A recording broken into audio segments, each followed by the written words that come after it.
नमस्कार, news 18 India का number 1 show साजिश देख रहे हैं आप। मैं हूं आपके साथ मोनिका ठाकुर। शुरुआत इस वक्त की बहुत बड़ी खबर आपको बता दें। इजरायल से इस वक्त की सबसे बड़ी खबर आ रही है। गाजा में हुई छापेमारी में इजरायली सेना ने 3 बंधकों को गोली मार दी है। दावा यह किया जा रहा है, इजरायली सेना ने यह कबूल किया है कि गलती से 3 बंधकों की फायरिंग में मौत हो गई है। इजरायली सेना ने बयान भी जारी किया है कि हम अपनी गलती स्वीकार करते हैं। 3 बंधकों की मौत के बाद इजरायल की राजधानी तेल अवीव में लोगों ने प्रदर्शन किया है। इन लोगों की मांग है कि हमास के कब्जे में बचे बंधकों को जल्द से जल्द छुड़ाने के लिए प्रधानमंत्री बेंजामिन नेतन्याहू को एक्शन लेना चाहिए। तो प्रधानमंत्री नेतन्याहू की मुश्किल ये हो गई है कि उन्हें बंधकों को भी छुड़ाना है और युद्ध विराम भी नहीं करना है। इस बीच इजरायल हमास युद्ध को लेकर आलोचना झेल रहा अमेरिका डैमेज कंट्रोल में उतर आया है।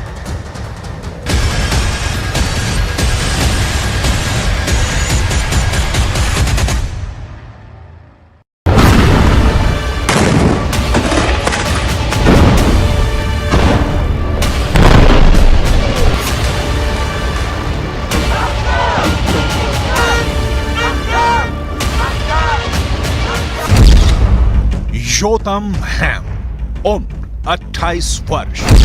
समीर अल तलाल का उम्र 25 वर्ष। अलोन शमरिच, उम्र 26 वर्ष। तीनों युवक हमास के आतंकवादी नहीं है, फिलिस्तीनी नहीं है, बल्कि इजरायली है। इजरायल की सेना ने अपने ही 3 नागरिकों को गोली मार दी। क्यों, कहां और कब की डिटेल आपकी स्क्रीन पर है। हम इस घटना की जिम्मेदारी लेते हैं। गाजा सिटी के शेजैया इलाके में एक ग्राउंड ऑपरेशन के दौरान सैनिकों को लगा कि ये लोग उनके लिए खतरा है। गोली मारने के बाद जब शवों के पास पहुंचे तो मारे गए लोगों की पहचान के बारे में संदेह हुआ। बाद में पता चला कि वो इजरायल के ही नागरिक है। मतलब चूक हुई। इजरायली डिफेंस फोर्स की गलत पहचान के चलते की गई फायरिंग में इजरायल के 3 युवकों की मौत हुई है। इन 3 युवकों का 7 अक्टूबर को हमास के हमले के दौरान इजरायल से अपहरण कर लिया गया था। शोसाया में जब इजरायल सेना ने फायरिंग करनी शुरू की तो इजरायल के ही 3 बंधक चपेट में आ गए और मारे गए। अब आलम यह है कि इजरायल में हंगामा खड़ा हो गया है। इजरायल की राजधानी तेल अवीव में हंगामा पसरा है।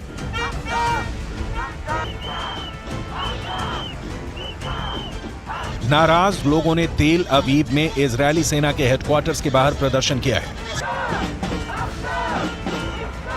लोग हाथों में बंधकों की तस्वीर लिए और दिल में दर्द लिए अपनों को जल्दी से जल्दी छुड़ाने के लिए प्रदर्शन कर रहे हैं। क्यों? क्योंकि इजरायली डिफेंस फोर्स यानी आईडीएफ से हो गई है बड़ी चूक। इजरायली डिफेंस फोर्स जमीन पर गाजा को जला रहा है। इंच दर इंच हमास के लड़ाकों की तलाश कर रहा है। जो मिल गए उन्हें ठिकाने लगा रहा है।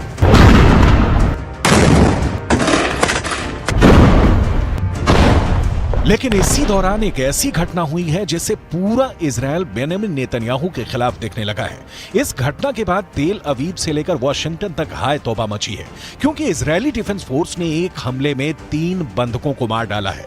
हमास की कैद में छटपटाते बंधकों को हमास की नहीं, इजरायली सेना की ही गोली लगी है। इस घटना के बाद इजरायल में मातम पसरा है। अमेरिका ने कहा है बहुत दुखद हुआ। Heartbreaking. It's tragic, this news coming out of Gaza today about these hostages being killed in the conduct of a raid. I want to be careful here not to speak to too many specifics because we don't have perfect visibility on exactly how this operation unfolded and how this tragic mistake was made. But obviously, this is not an outcome that anybody wanted to see. युद्ध में गलती होना सामान्य घटना है, लेकिन 3 बंधकों के मारे जाने से इजरायल की जनता गुस्से में दिख रही है। 7 अक्टूबर को हमास ने इजरायल के 240 लोगों को बंधक बना लिया था। युद्ध विराम के दौरान हमास ने 105 बंधकों को छोड़ा। इसके बाद कहा गया कि हमास के कब्जे में अभी भी 137 बंधक बचे हुए हैं, जिसे छुड़ाया जाना है। अब खबर आ रही है कि बंधकों में से 3 को इजरायली सेना ने ही गलती से मार डाला। बंधक संकट बेंजामिन नेतन्याहू के लिए सबसे बड़ी समस्या बन गया है। बेंजामिन नेतन्याहू देश विदेश से इस दबाव में है कि आम फिलिस्तीनियों की हत्या से इजरायल को बचना चाहिए, लेकिन समस्या यह है कि युद्ध और बंधकों की रिहाई एक साथ नहीं हो सकती। इसलिए हमास युद्ध विराम चाहता है और इजरायल इस युद्ध विराम के लिए राजी नहीं है। इस बीच बंधकों की जान हमास की बंदूक की गोली में अटकी है। बेंजामिन नेतन्याहू के लिए इतना ही नहीं, एक और ताजा मुश्किल आ खड़ी हुई है। अमेरिका के राष्ट्रपति राष्ट्रपति बाइडेन ने इजरायल को जो मशवरा दिया है उसे आपको भी बहुत ध्यान से सुनना और समझना चाहिए। गाजा में जारी अंधाधुंध बमबारी के कारण इजरायल दुनिया का समर्थन खो रहा है।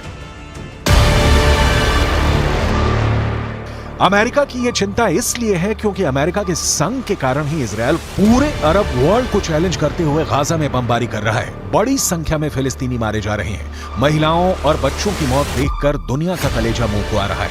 अमेरिका अब इस युद्ध में खुद को अलग खड़ा दिखाना चाहता है। इजरायल का साथ हर कदम पर देने वाले अमेरिका ने दो टूक क्लियर कर दिया है कि इजरायल को चुनिंदा ठिकानों पर हमले करने चाहिए, आतंकवादियों को चुन चुन कर मारना चाहिए, लेकिन उस दौरान नागरिकों की मौत नहीं होनी चाहिए। इतनी कैटेगरी वाला हमला युद्ध में नहीं होता, लेकिन कूटनीति में होता है। अमेरिका यही कर रहा है।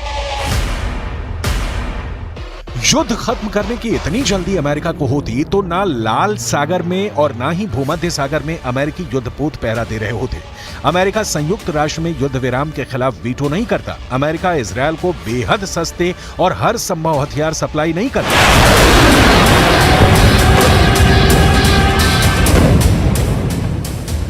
लिहाजा आम फिलिस्तीनियों की मौत पर बाइडेन के आंसू घड़ियाली हैं, जिनका जमीनी युद्ध से कोई सरोकार नहीं। अमेरिका कल भी इजरायल के साथ था, आज भी है और कल भी रहेगा, इसकी गारंटी है। क्यों? अमेरिका की क्या मजबूरी है? इसे विस्तार से आगे बताएंगे। अभी इजरायल के नागरिकों के एक और प्रदर्शन की तस्वीरें देखिए। इन लोगों की मांग है कि युद्ध विराम तत्काल लागू हो। We will only see peace when everybody has equal rights and freedom, and we can't have peace unless this happens. If one people have rights and other people are oppressed, there won't be justice and there won't be peace. युद्ध शुरू होने के बाद से ही अब तक Israel के हमले में गाजा में कम से कम 18,700 फिलिस्तीनियों की मौत हुई है, जिसमें महिलाएं और बच्चे भी शामिल हैं। घायलों की संख्या 51,000 के करीब है। सिर्फ 24 घंटे में इजरायल ने हमास के 10 और लड़ाकों को मारने का दावा किया है। वहीं हमास के हमले में 1400 इजरायली मारे गए हैं। इजरायल के प्रधानमंत्री बेंजामिन नेतन्याहू को अमेरिका की नई सलाह सुनिए। I don't think that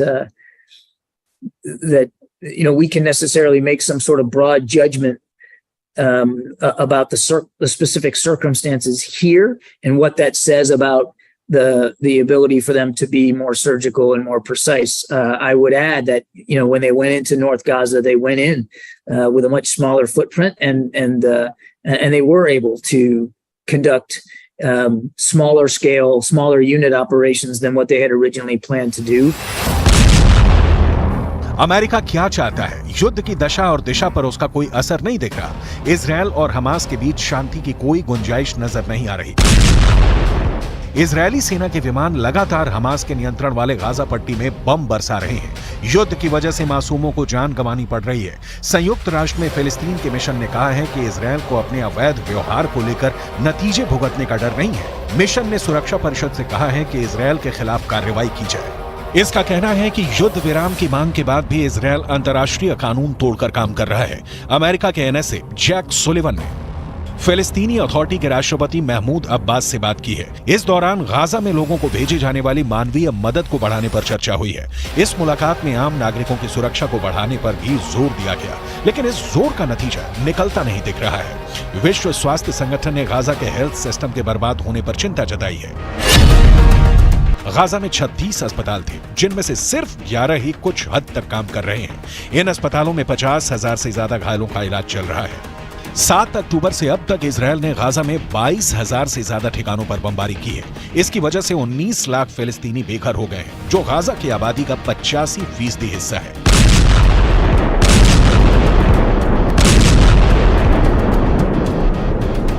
बेघर हुए लोगों को सर्दी और बारिश जैसे बुरे हालातों का सामना करना पड़ रहा है। संयुक्त राष्ट्र से लेकर पूरे अरब वर्ल्ड में एक भी देश ऐसा नहीं निकला जो इजरायल को आम फिलिस्तीनियों की किलिंग से रोक सके। हालांकि किलिंग रोकना तो दूर, ईरान जैसे देश ने तो हमास का साथ देने से ही इनकार कर दिया। लेबनान के हिजबुल्लाह के हमले और यमन से हूथी विद्रोहियों के हमले इजरायल युद्ध में एक डिग्री भर का फर्क नहीं ला सकते। कहा जा रहा है कि गाजा में हमास के लड़ाकों की संख्या ज्यादा से ज्यादा होगी तो 40,000 होगी, लेकिन मौत और मातम पूरा गाजा भोग रहा है।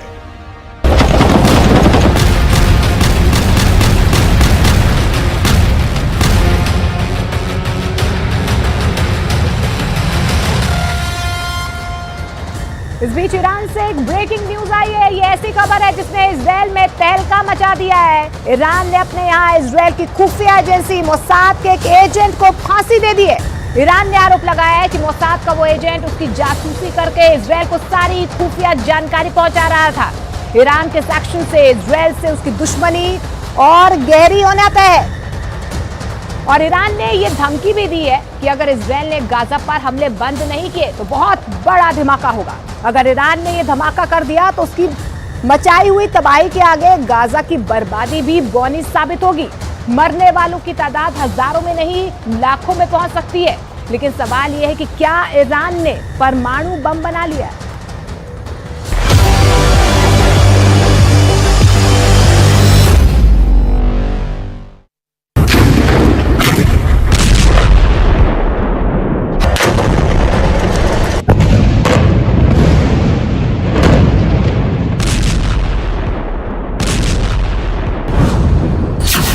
ये धमाके तो बहुत छोटे हैं, बड़ी फिल्म का छोटा सा ट्रेलर है। असली धमाका तो अब होने वाला है और धमाका करेगा ईरान।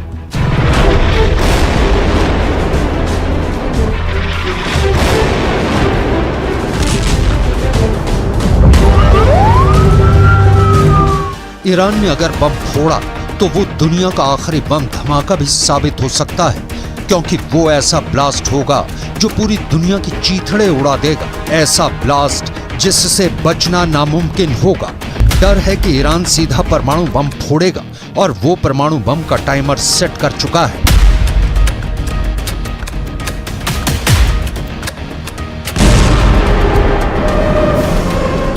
ईरान गुस्से में है, बहुत गुस्से में है। गुस्से में उसने अपने दोस्त चीन से फोन पर बात की और साफ साफ कह दिया है कि इजराइल ने गाजा में अब हद पार कर दी है। उसने ईरान के सब्र का बांध तोड़ दिया है, इसलिए अब बहुत बड़ा ब्लास्ट होगा।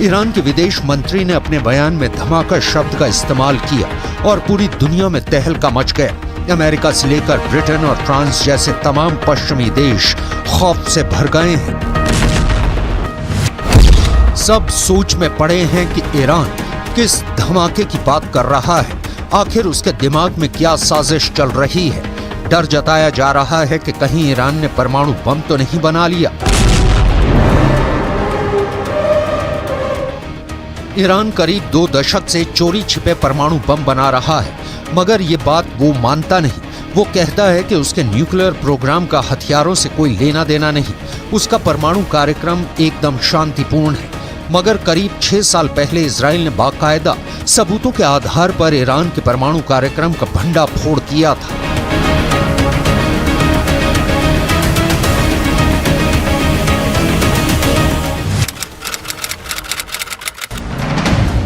एक किताब में दावा किया गया है कि 2018 में इजराइल की खुफिया एजेंसी मोसाद के एजेंट चुपके से ईरान की राजधानी तेहरान के पास एक खुफिया ठिकाने में घुस गए थे।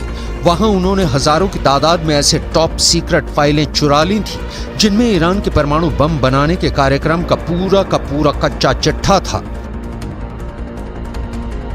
इसी साल मई में अमेरिका की न्यूज एजेंसी एसोसिएटेड प्रेस ने एक रिपोर्ट छापी थी जिसमें दावा किया गया था कि ईरान ने अपना एक परमाणु प्लांट जमीन के इतने अंदर बनाया हुआ है कि अमेरिका की मिसाइलें भी उसे भेद नहीं सकती। एसोसिएटेड प्रेस ने अपनी रिपोर्ट में दावा किया था कि ईरान तेहरान से करीब 225 किलोमीटर दूर नतांज न्यूक्लियर प्लांट के पास पहाड़ों में सुरंगें बना रहा है। जमीन में 260 से 328 फीट तक गहरी सुरंगें। ये गहराई इतनी ज्यादा है कि माना जा रहा है कि अमेरिका के बम भी ईरान की सुरंगों का कुछ नहीं बिगाड़ सकेंगे। यूरोप के भी कई देशों की इंटेलिजेंस रिपोर्ट कहती है कि ईरान परमाणु बम बनाने के इतने करीब पहुंच चुका है कि वो बहुत जल्द अपना पहला परमाणु बम टेस्ट भी कर सकता है।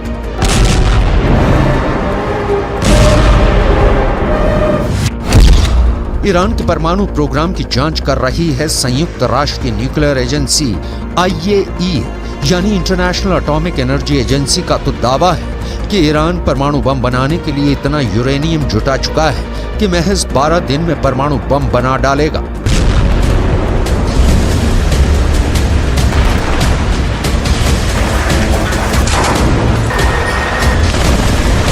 ये दावे डरावने हैं क्योंकि जब से हमास ने इजराइल में घुसकर हमला किया है तब से ईरान के न्यूक्लियर प्रोग्राम से पूरी दुनिया का ध्यान हटा हुआ है। ईरान के जिस परमाणु कार्यक्रम से अंतर्राष्ट्रीय मीडिया की नजरें नहीं हटती थी वो युद्ध की रिपोर्टिंग में लगा है। ईरान के परमाणु कार्यक्रम पर गिद्ध की तरह नजरें गड़ाए बैठे अमेरिका और इजराइल जंग में उलझे हुए हैं। रक्षा विशेषज्ञों का कहना है कि ईरान इसी बात का फायदा उठाकर चोरी छिपे धड़ल्ले से परमाणु बम बनाने में लगा है।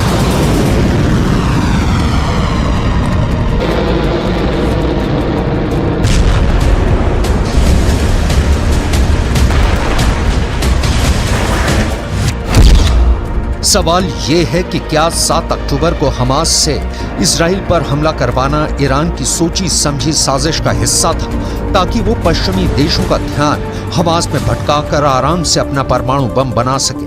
क्या बीते 2 महीने से ईरान परमाणु युद्ध की प्लानिंग कर रहा है? ईरान ने यूं ही तो धमाके की धमकी नहीं दी होगी, जरूर उसके हथियारों के जखीरे में ब्रह्मास्त्र आ गया है। ईरान की धमकी का मतलब है पत्थर की लकीर। अब वो दोबारा नहीं चेताएगा बल्कि सीधा अटैक करेगा।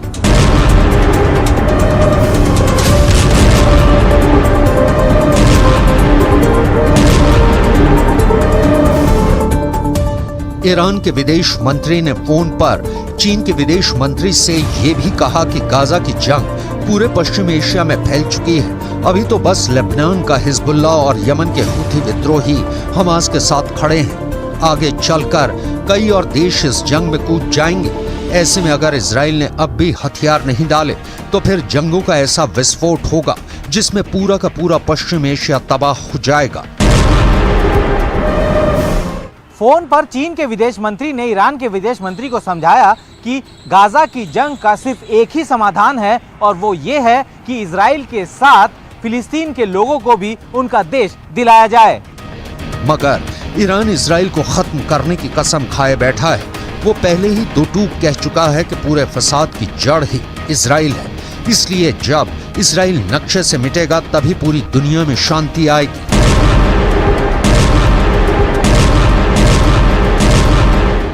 ईरान आर या पार के मूड में नजर आ रहा है। अब तक उसने इजराइल के खात्मे की बस दुआ की है, इजराइल को धमकियां दी हैं और हमास और हिजबुल्लाह से उस पर हमले करवाए हैं, मगर कभी इजराइल से जंग के मैदान में सीधे सीधे दो हाथ नहीं की। ऐसे में अब अगर ईरान युद्ध लड़ने उतरता है तो ये उसकी इजराइल से पहली और आखिरी जंग भी साबित हो सकती है। ये ऐसा युद्ध हो सकता है जो ईरान या फिर इजराइल को मिट्टी में मिलाने के बाद ही खत्म होगा, क्योंकि ईरान के जंग में उतरने का मतलब होगा तीसरा विश्व युद्ध, जिसमें एक खेमा होगा अमेरिका और इजराइल का और उनके खिलाफ खड़ी होगी उनके दुश्मनों की बहुत बड़ी टीम। ऐसी टीम जिसमें ईरान तो होगा ही, उसके साथ होगा चीन और उन दोनों का दोस्त रूस भी। अगर ये युद्ध हुआ तो शायद दुनिया ही टुकड़े टुकड़े हो जाए, क्योंकि इन सभी देशों के पास दुनिया को खत्म कर देने वाले खतरनाक परमाणु बम हैं। अमेरिका के पास 5224 परमाणु बम है और उसके साथ ही इजराइल के पास 90 और इनके साथ खड़े रूस और चीन के पास परमाणु हथियारों का जखीरा है। रूस के पास दुनिया में सबसे ज्यादा परमाणु बम है। उसके परमाणु बमों की संख्या 5889 है। यह आंकड़ा अमेरिका के परमाणु हथियारों से भी ज्यादा है। वहीं चीन के पास 410 परमाणु बम है। ऐसे में अगर अपनी ताकत की नुमाइश की कोशिश और दिमाग की गर्मी में परमाणु बम चलाने का फरमान पास हो गया तो तबाही मच जाएगी।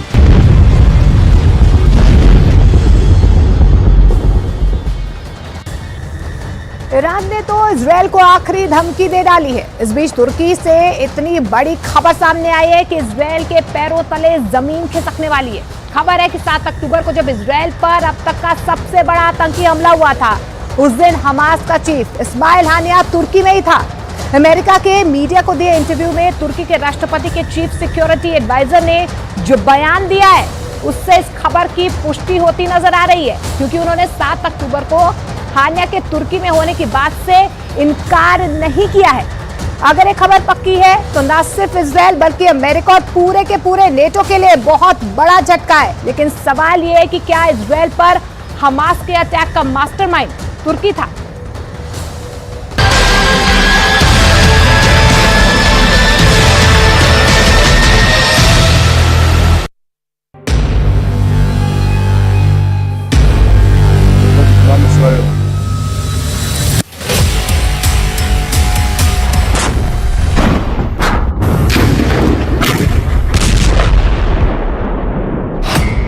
क्या 7 अक्टूबर को कतर नहीं तुर्की में बैठा था हमास का चीफ इस्माइल हानिया?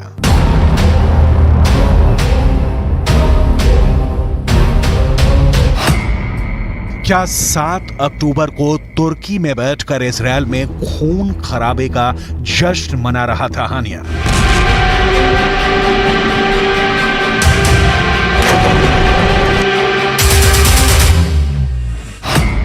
क्या तुर्की की जमीन से रची गई थी इजरायल पर हमास के हमले की साजिश?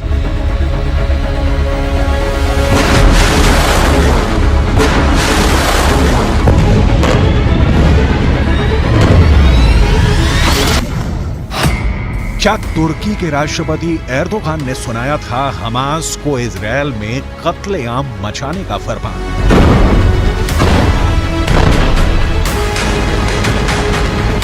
इन सवालों ने अमेरिका से लेकर ब्रिटेन, फ्रांस और जर्मनी समेत दुनिया के 31 देशों को हिला दिया है।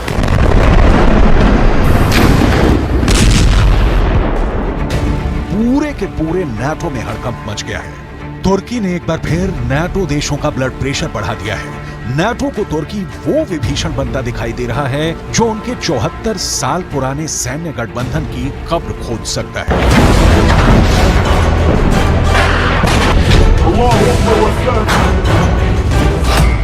तो क्या इजरायल की जंग नाटो के टुकड़े टुकड़े कर दी गई?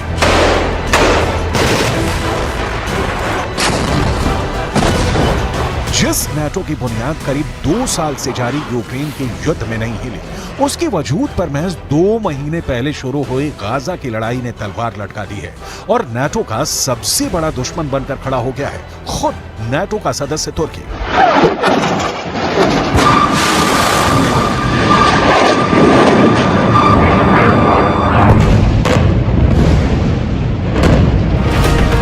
तुर्की इस जंग में खुल्लम खुल्ला हमास के साथ खड़ा है और इजरायल पर आग उगलने में लगा है। अब खबर यह है कि अंतर्राष्ट्रीय मीडिया में चल रही कुछ रिपोर्ट्स में कहा जा रहा है कि 7 अक्टूबर के दिन जब हमास के करीब 3000 लड़ाके इजरायल में घुसे थे, उस दिन हमास का चीफ इस्माइल हानिया तुर्की में बैठा था, जबकि अब तक ये माना जा रहा था कि हानिया कतर में छिपा हुआ है। इजरायल पर हमले के दिन हानिया के तुर्की में होने की खबर को तब और हवा मिल गई जब अमेरिकी न्यूज चैनल CNN को दिए एक इंटरव्यू में तुर्की के राष्ट्रपति के चीफ सिक्योरिटी एडवाइजर ने इस बात से सीधे सीधे इनकार नहीं किया।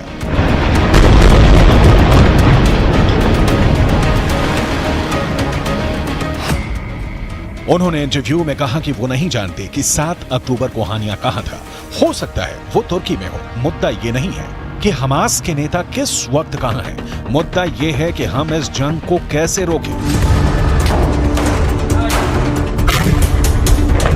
तुर्की के राष्ट्रपति के चीफ सिक्योरिटी एडवाइजर के इस बयान ने अमेरिका और नाटो के ज़हन में तुर्की के खिलाफ काफी वक्त से पैदा शक को पुख्ता कर दिया, क्योंकि हमास के नेता बेधड़क बिना किसी रोक टोक के तुर्की में जब चाहे आ सकते हैं, जब चाहे वहां से जा सकते हैं। तुर्की में उनके स्थायी ठिकाने हैं और खुद तुर्की के राष्ट्रपति के हमास के नेताओं के साथ निजी रिश्ते हैं। अभी जुलाई में ही इस्माइल हानिया इस्तांबुल में तुर्की के राष्ट्रपति से भी मिला था। इसीलिए कुछ दिन पहले खबर आई थी कि इजरायल की खुफिया एजेंसी मोसाद और सुरक्षा एजेंसी शिन बेत हमास के नेताओं को मौत के घाट उतारने की प्लानिंग में है, फिर चाहे वो दुनिया के किसी भी कोने में क्यों न छिपे। इस पर तुर्की के राष्ट्रपति ने इजरायल को सीधी धमकी दे दी थी कि अगर तुर्की की जमीन पर हमास के नेताओं को एक खरोच भी आई तो इजरायल को एक बहुत बड़ी कीमत चुकानी पड़ेगी। तुर्की वैसे है तो नाटो का सदस्य, लेकिन नाटो के बाकी देशों से उसकी कुछ खास नहीं पड़ती है। यहां तक कि नाटो की अगुवाई करने वाले अमेरिका तक को आंख दिखाता है और उनकी बात नहीं मानता है। यहां तक कि जर्मनी से भी तुर्की के अच्छे रिश्ते नहीं है और ग्रीस से तो उसकी जंग होते होते बची है।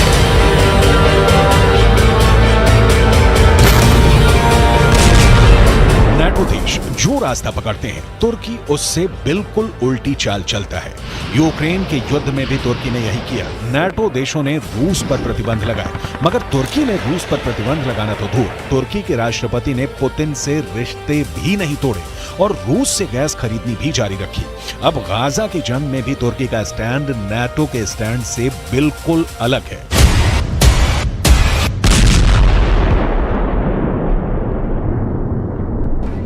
इजरायल पर हमला होते ही अमेरिका, फ्रांस, ब्रिटेन और जर्मनी जैसे बड़े बड़े नाटो देश हमास पर बुरी तरह भड़क गए थे।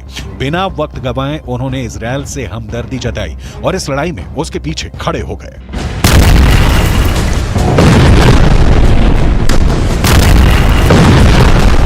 हमले के चंद दिन के अंदर अमेरिका के बाइडेन, फ्रांस के इमैनुअल मैक्रो, ब्रिटेन के ऋषि सुनक और जर्मनी के ओलाफ शॉल्ज इजरायल का साथ देने, उसका हौसला बढ़ाने के लिए सीधा इजरायल पहुंचे और हमास को मिट्टी में मिलाने की कसम खा ली। मगर तुर्की के राष्ट्रपति रेजेप ताइप एर्दोआन ने तो इजरायल को ही आतंकी देश बता दिया है। वो इजरायल पर तमतमाए हुए हैं। इजरायल के प्रधानमंत्री बेंजामिन नेतन्याहू को गाजा का कसाई बुला रहे हैं। एर्दोआन तो यहां तक कह चुके हैं कि नेतन्याहू ने गाजा में जिस बेरहमी से मासूम लोगों को मौत के घाट उतारा है, उसके लिए इंटरनेशनल क्रिमिनल कोर्ट में उन पर युद्ध अपराध का मुकदमा चलेगा।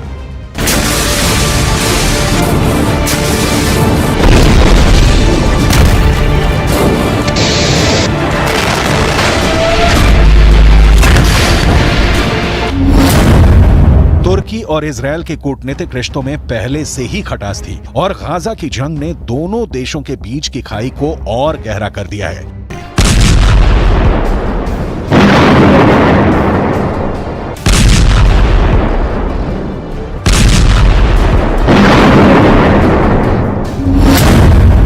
अमेरिका ने हमास को आतंकी संगठन घोषित किया हुआ है, मगर हमास तुर्की का दोस्त है। दोनों के रिश्ते बरसों पुराने हैं। तुर्की में मुस्लिम आबादी बहुसंख्यक है और फिलिस्तीन भी अरब मुस्लिम है और खुद तुर्की के राष्ट्रपति एर्दोआन तो फिलिस्तीन के कट्टर समर्थक रहे हैं। उन्होंने हमेशा फिलिस्तीन की अलग देश की मांग का समर्थन किया है।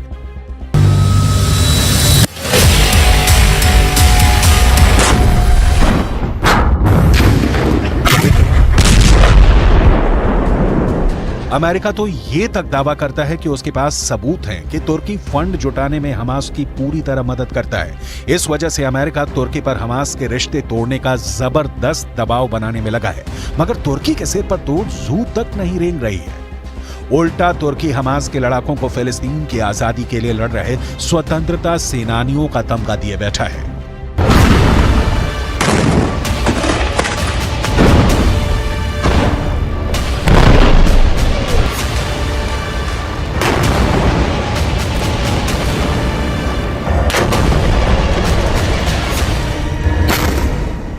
तुर्की कहता है कि वह हमास के नेताओं से इसलिए बातचीत करता है क्योंकि वह जंग रुकवाना चाहता है और शांति चाहता है। यहां तक कि जब अमेरिका के राष्ट्रपति बाइडेन और एर्दोआन की फोन पे बात हुई तो एर्दोआन ने उन पर ही गाजा की जंग रुकवाने का दबाव डाल दिया।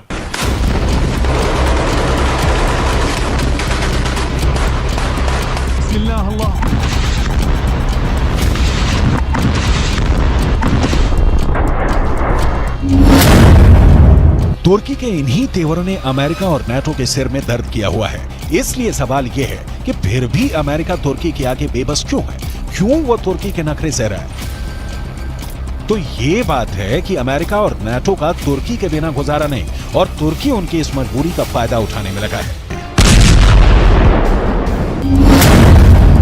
दुनिया के नक्शे पर तुर्की की लोकेशन उसकी बहुत बड़ी ताकत है। तुर्की नाटो देशों के दक्षिण पूर्वी बॉर्डर पर है, यानी यूरोप के आगे पश्चिम एशिया और भूमध्य सागर तक नाटो और अमेरिका की पहुंच बनाने के लिए तुर्की अहम जरिया है। तुर्की नाटो के लिए काला सागर में घुसने का भी रास्ता है और रूस को घेरने के लिए काला सागर बेहद जरूरी है। और फिर तुर्की नाटो का वो सदस्य है जिसके पास अमेरिका के बाद इस मिलिट्री अलायंस में दूसरी सबसे बड़ी सेना है।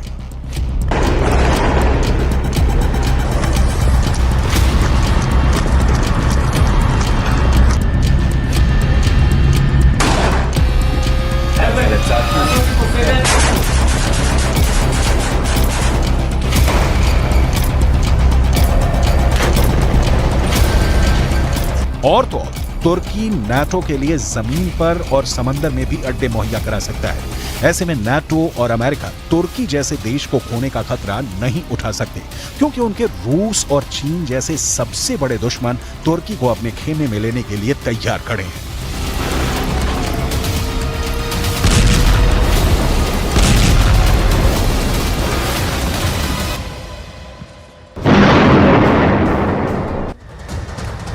तेरह दिसंबर को संसद की सुरक्षा में चूक का मामला अब एक राजनीतिक मामला बनता जा रहा है। राहुल गांधी ने इस मुद्दे पर एक ऐसा बयान दे दिया है जिसके बाद बीजेपी ने उनको टारगेट पर ले लिया है। राहुल गांधी ने संसद की सुरक्षा में हुई चूक के पीछे बेरोजगारी को वजह बताया है। बीजेपी ने राहुल गांधी के बयान की निंदा की है। बीजेपी ने राहुल गांधी के बयान को शर्मनाक करार दिया है। राहुल संसद की सुरक्षा पर सियासत कर रहे हैं और लोगों को भड़काने की कोशिश कर रहे हैं। वह इस केस की जांच को लेकर कई टीमें अलग अलग सूबों में गई हैं। साथ में आरोपियों को भी ले जाया जा रहा है। हालांकि संसद में सुरक्षा का मुद्दा ऐसा है जिसका फायदा कांग्रेस बेरोजगारी का मुद्दा उठाकर लेना चाहती है और यही आरोप राहुल गांधी पर लगाया जा रहा है।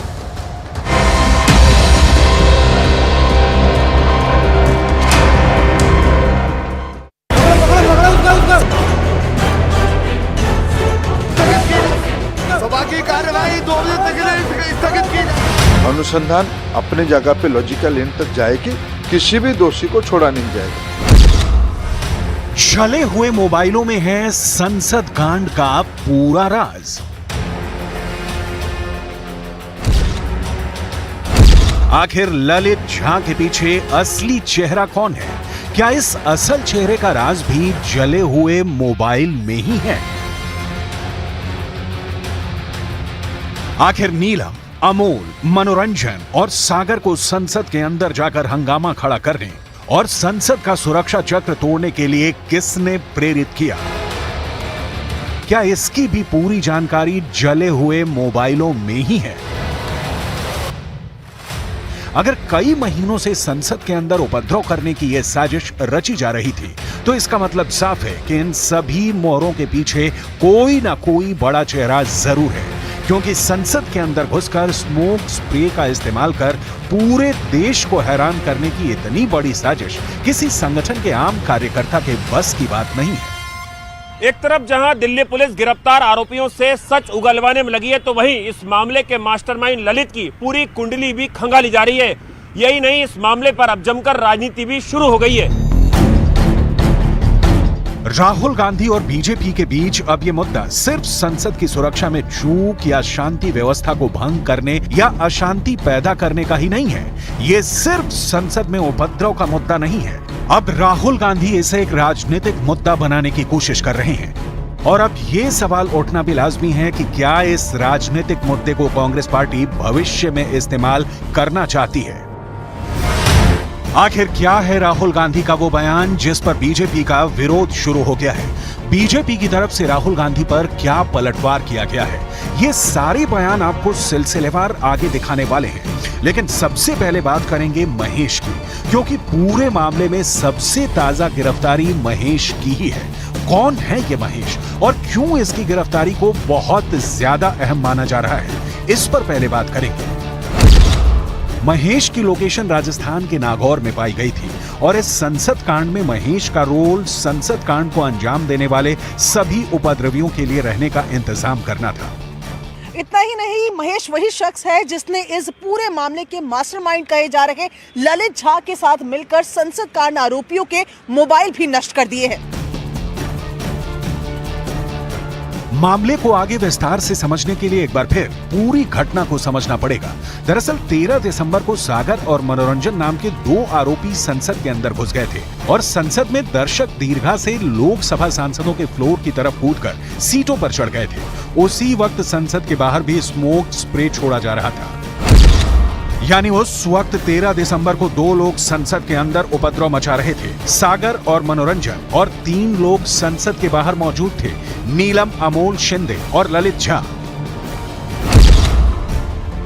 अब बड़ी बात यह है कि बेहद शातिर ललित झा मौके से फरार हो गया था और वो सागर, मनोरंजन, नीलम और अमोल शिंदे के मोबाइल लेकर फरार हुआ था। पूछताछ से पता चला है कि ललित झा ने इन चारों ही मोबाइलों को राजस्थान ले जाकर जला दिया है।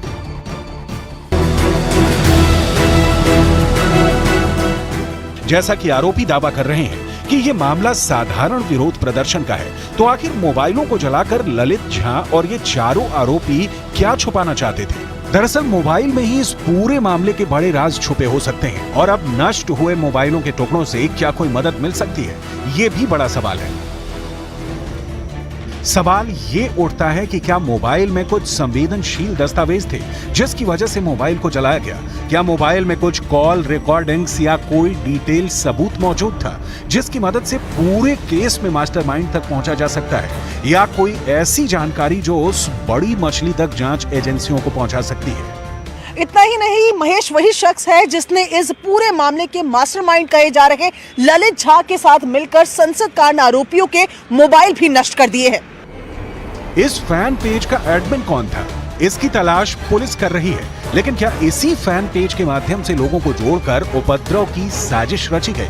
ये बड़ा सवाल है। इतना ही नहीं, दिल्ली पुलिस को कुछ सोशल मीडिया ऐप में ऐसे चैट भी मिले हैं जिसमें कि क्रांति करने के दावे किए जा रहे हैं। क्या इस तरह की कथित क्रांति से देश में हिंसा या उपद्रव पैदा करने की कोई साजिश थी? ये जांच का विषय है। संसद के अंदर उपद्रव करने की पूरी साजिश बहुत गंभीर है, लेकिन राहुल गांधी ने इस पर भी अपना एक अलग राजनीतिक नजरिया बना रखा है। राहुल गांधी को लगता है कि देश में बेरोजगारी बहुत बढ़ गई है और इसीलिए संसद की सुरक्षा में चूक हो गई। क्या राहुल गांधी ने सुरक्षा से जुड़े गंभीर मामले को अपने इस बयान से हल्का कर दिया है? ये बड़ा सवाल है। पहले राहुल गांधी का बयान सुनिए, फिर दिखाते हैं कि बीजेपी ने इस पर क्या पलटवार किया है। सुरक्षा ब्रीच हुई है, वो है, बट क्यों हुई?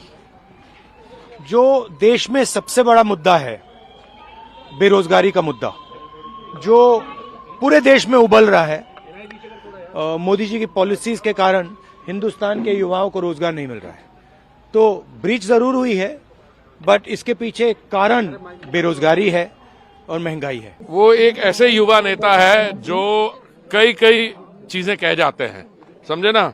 वो पार्लियामेंट में उनकी पार्टी के साथ जुड़े हुए कुछ लोग, उनकी विचारधारा के साथ जुड़े हुए कुछ लोगों ने वो छलांग मारी है और वो कहते हैं इसका कारण अनएम्प्लॉयमेंट है। अब ऐसे किसका कारण क्या होता है इसमें मैं क्या करूं? अब वो टिप्पणी देते हैं, लोग हंसते हैं, अब क्या करेंगे। राहुल गांधी के बयान के बाद बीजेपी की तरफ से इस पर एक प्रेस कॉन्फ्रेंस की गई जिसमें राहुल गांधी से कई कठिन सवाल पूछे गए हैं। तो मैं राहुल गांधी से पूछना चाहता हूं, 11 अप्रैल 1974 आप ही की परिवार की सरकार थी, 2 पिस्तौल लेकर, एक बम जैसी सामग्री लेकर कुछ लोग अंदर चले गए थे पार्लियामेंट की ही इसी पब्लिक गैलरी में। क्या आप मानते हैं, आप स्वीकारते हैं कि ये उस समय की सरकार की बेरोजगारी और महंगाई की वजह से वो चले गए थे? 26 जुलाई 1974 मतलब कुछ ही महीने बाद एक व्यक्ति खंजर के साथ घुस जाता है पब्लिक गैलरी में। क्या राहुल गांधी स्वीकार रहे हैं कि उस समय की सरकार की जो बेरोजगारी और महंगाई की दर थी वो चरम पर थी, तो इसीलिए खंजर लेकर कोई घुस गया था? अगर इस पूरे मामले पर गौर करें तो एक बात बिल्कुल साफ नजर आती है कि ये आरोपी कहीं ना कहीं एक खास विचारधारा से जुड़े हुए नजर आते हैं। ये एक ऐसी विचारधारा है जो देश के अंदर बीजेपी का कट्टर विरोध करती है। संसद के बाहर स्मोक स्प्रे के जरिए विरोध करने वाली नीलम नाम की महिला से जुड़े ऐसे कई खुलासे हुए हैं जो ये साबित करते हैं कि ये लोग खास संगठनों के सक्रिय कार्यकर्ता नजर आते हैं। नीलम का एक ऐसा बयान भी सोशल मीडिया पर वायरल है जिसमें वो सरकार का विरोध कर रही है। बीजेपी चल रही है तो हम सत्ता परिवर्तन करेंगे, या तो कांग्रेस को ले आएंगे या हम INLD को ले आएंगे। बीजेपी जितना क्रूर है शायद दूसरी जो पार्टियां हैं वो इतना क्रूर नहीं है। वो थोड़ा बहुत जो गरीब किसान है, गरीब मजदूर है, उनकी कुछ बातें समझती है। अब दिल्ली पुलिस ये पता लगाना चाहती है कि क्या नीलम किसी संगठन की एक सक्रिय कार्यकर्ता है या फिर चरमपंथी विचारधारा से भी प्रभावित है। नीलम के और कई वीडियो वायरल हैं जिसमें कि वो किसानों के विरोध प्रदर्शन में भी नजर आ रही है। पूरे मामले में सवाल यह खड़ा होता है कि आखिर 13 दिसंबर को ही संसद में उपद्रव करने के लिए दिन क्यों चुना गया। 13 दिसंबर वो तारीख है जब पाकिस्तान के एक आतंकवादी संगठन ने भारत की संसद पर हमला करवाया था। तो क्या 13 दिसंबर को उपद्रव करने के पीछे मकसद ये था कि तमाम आरोपी 13 दिसंबर की घटना से काफी प्रभावित थे। अगर इन लोगों को सिर्फ विरोध प्रदर्शन ही करना था तो ये लोग किसी और तारीख को भी चुन सकते थे, लेकिन 13 दिसंबर को ही विरोध प्रदर्शन की तारीख के रूप में चुनना देश के खिलाफ किसी बड़ी साजिश का संकेत भी करता है। जैसे ही इन परपेट्रेटर्स के तार, इन पार्लियामेंट सिक्योरिटी के ब्रीच करने वाले इंट्रूडर्स के तार, जैसे ही कांग्रेस पार्टी और कांग्रेस पार्टी समर्थित कुछ उग्रवादी रेडिकलाइज्ड वामपंथी संगठनों से जुड़ते जा रहे हैं, तो ठीक वैसे वैसे कांग्रेस पार्टी उनके बचाव में उतर आ रही है। कुल मिलाकर 13 दिसंबर 2023 का यह संसद कांड साबित करता है कि यह सामान्य मामला नहीं है और इसके पीछे कोई बड़ा मास्टरमाइंड जरूर है जिसने कि इन सभी लोगों को मोहरे की तरह इस्तेमाल किया है।